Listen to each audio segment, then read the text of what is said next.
అలాగే ఈ సంవత్సరంలో కూడా దేవుడు గొప్ప మేలుని నా జీవితంలో చేశాడు.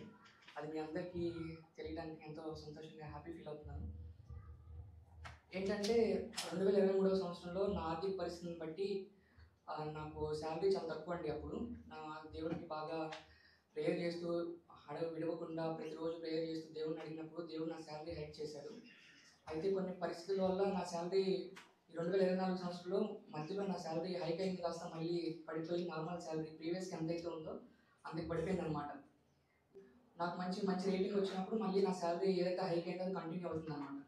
కానీ అన్న దగ్గరికి వచ్చి ప్రేయర్ చేసి అన్న ఇట్లా జరిగిందన్న అంటే అన్న ప్రేయర్ చేస్తూ అన్నాడు, తమ్ముడు ఈ ఇయర్ ఎండింగ్ లోపల నువ్వు ఒక శాలరీని చూస్తావు, నువ్వు అనుకునేది కాదు అని అన్న ఒక అమౌంట్ చెప్పారనమాట. ఇంత శాలరీ నేను చూస్తున్నాను తమ్ముడు, నీకు ఆ జీవితంలో ఖచ్చితంగా ఇయర్ ఎండింగ్ లోపల దేవుడు ఇస్తాడని అన్న పలికాడు అనమాట చర్చిలోనే.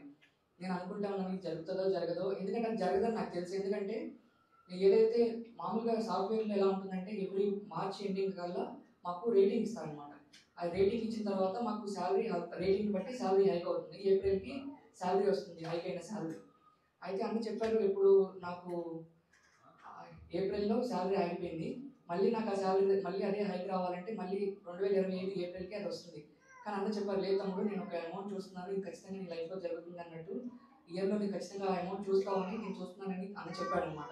నేను కూడా ప్రే చేసుకుంటా ఉన్నాను. నాకు ఈ ప్రస్తుతానికి ఉన్న సాఫ్ట్వేర్లో నేను 3 ఇయర్స్ అవుతుంది, కంపెనీ స్విచ్ అవుదాం అనుకుని ప్లానింగ్లో ఉన్నాను అనమాట. దేవుడికి ప్రేయర్ చేసుకుంటూ నేను ఇంకా ప్రిపేర్ అవుతా ఉన్నాను. గొప్పగా దేవుడు ఏంటంటే ఇంతకుముందు నా శాలరీ 4 లక్షలు ఉండేదండి. నేను ఇక్కడ చర్చికి వచ్చి నేను ప్రేయర్ చేసుకుంటా ఉన్నప్పుడు నా శాలరీ 8 లక్షలు అయింది. తర్వాత మళ్ళీ కంపెనీలో కొన్ని పరిస్థితుల వల్ల మళ్ళీ నాకు 4 లక్షలు పడిపోయింది. నేను మళ్ళీ దేవుడిని ప్రేయర్ చేసుకుంటా అన్న ప్రేయర్స్లో నన్ను జ్ఞాపకం చేసుకుంటా నేను దేవుడిని ఎడతెక్క ప్రేయర్ చేసుకుని అడుగుతూ ఉన్నప్పుడు దేవుడు నాకు ఆ 4 lakhs నుంచి ఆల్మోస్ట్ 13 లక్షల ప్యాకేజ్తో నేను వేరే కంపెనీలో నాకు ఆఫర్ వచ్చిందండి.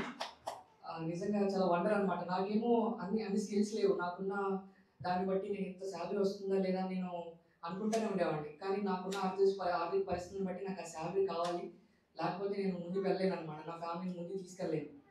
సరే నేను 13 లక్షల ప్యాకేజ్తో నాకు ఇయర్ ఎండింగ్ లోపలే దేవుడు అన్న చెప్పినట్టే నాకు ఆల్మోస్ట్ ఆ ప్యాకేజ్ కనుక వస్తే నాకు 85,000 నుంచి 90,000 దాకా జీతం వస్తుందండి. అన్న చెప్పారు నీకు ఒక 70,000 దాకా నేను చూస్తున్నాను తమ్ముడు, ఇయర్ ఎండింగ్ లోపల నీకు 70,000 శాలరీ నీకు వస్తుందని చెప్పారు.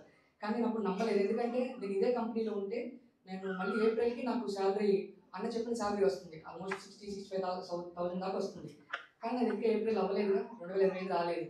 కానీ ఇయర్ ఎండింగ్ లోపలే అన్న మాట ప్రకారం దేవుడు నా జీవితంలో అన్న దేవుడికి సెలవు ఇచ్చినట్టుగా నా జీవితంలో గొప్ప మేలు చేశాడు. ఇది